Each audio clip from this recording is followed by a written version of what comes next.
Olá, tudo bem?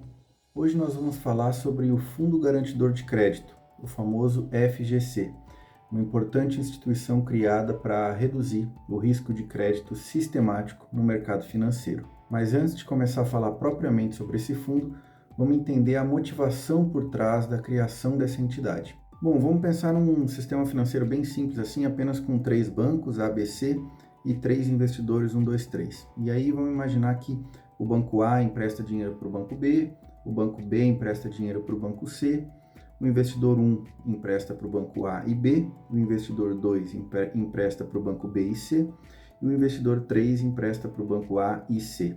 Então, esses empréstimos aqui que eu denotei pelas setas azuis, né, não necessariamente são assim empréstimos, pode ser até depósito em conta corrente. Por exemplo, o investidor 1 tem dinheiro na conta corrente no banco A, por exemplo, Itaú, e ele também tem dinheiro na conta corrente no banco B, Bradesco, alguma coisa assim. E os bancos entre eles também se emprestam, né, dinheiro, operações compromissadas, enfim. Então imagina que a gente tem esse emaranhado aí de vários agentes emprestando para outros vários agentes. Então vamos imaginar que, por exemplo, o banco C venha a quebrar e dá um calote em todo mundo que tinha emprestado dinheiro para ele. Nesse caso, quem vão ser os agentes econômicos aqui imediatamente afetados pela quebra do banco C? Bom, o banco B, o investidor 2 e o investidor 3, porque eles tinham de fato diretamente colocado dinheiro no banco C, né, emprestado. Então esses três vão tomar um calote direto do banco C. No entanto, o banco B, por exemplo, devia para o banco A, porque o banco A tinha emprestado para ele. Como ele levou um calote do C, tem uma grande probabilidade dele acabar dando um calote no A. E se isso acontecer, se o banco B calotear o banco A também não vai conseguir, provavelmente, honrar o compromisso que ele tem com o investidor 1.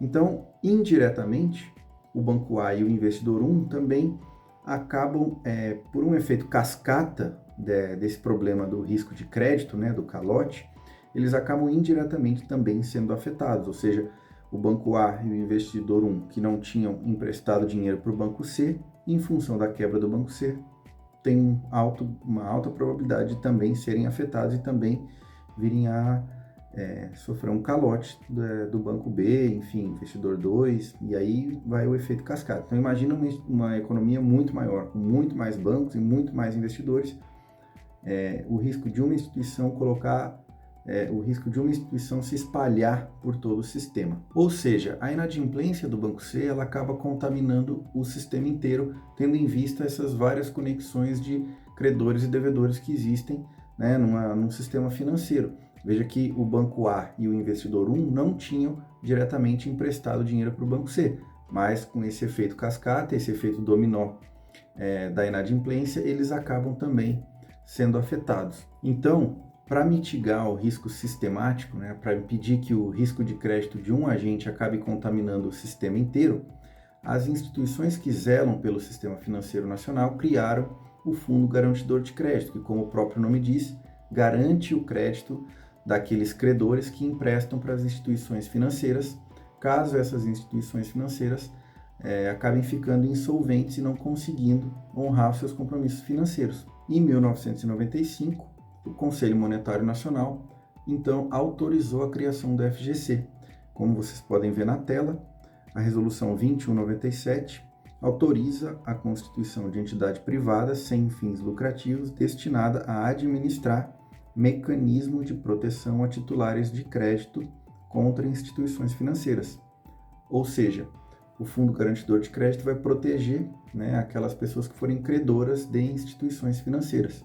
E hoje, a principal instituição que regulamenta, né, o funcionamento do FGC é a Resolução CMN de 2013, 4222, e ela é basicamente o regulamento. Então, ali ela traz as regras gerais de funcionamento do FGC, quais são os instrumentos protegidos, qual é o valor da destinação que as instituições financeiras têm que enviar para o FGC, e ela basicamente, sendo o regulamento, traz todo o funcionamento geral desse fundo, como é que funciona e como é que se dá essa proteção para os credores. E na prática, como é que funciona?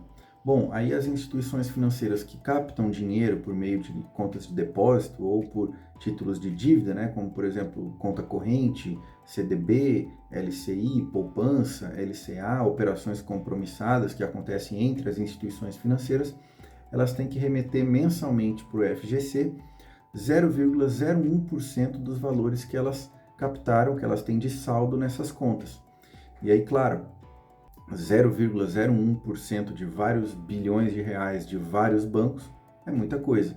E esse saldo, então, um pouquinho do que as instituições financeiras captam, elas remetem para o FGC fica com esse montante, e caso uma instituição venha a quebrar, né, não consiga honrar seus compromissos financeiros, o FGC usa esse saldo para pagar os credores que tinham esses depósitos, esses investimentos nessa instituição que não conseguiu honrar.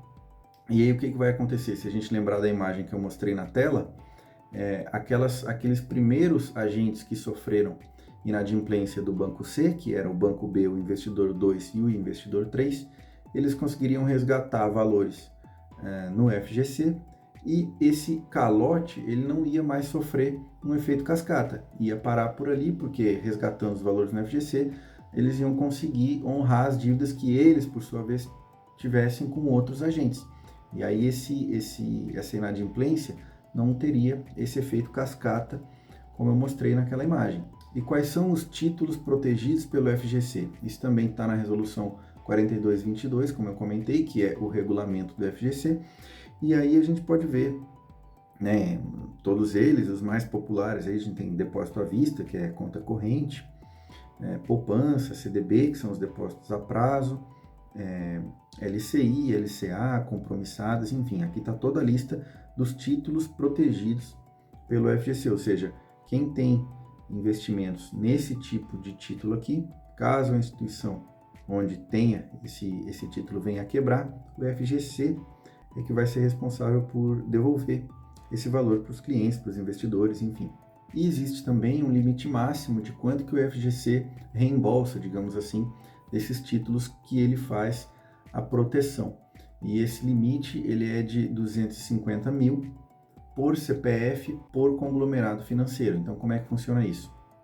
Se você tem uma conta poupança em um único banco e nessa conta tem 400 mil reais e esse banco vier a falir e não conseguir honrar com você os 400 mil reais, o FGC ele só vai garantir até 250 mil.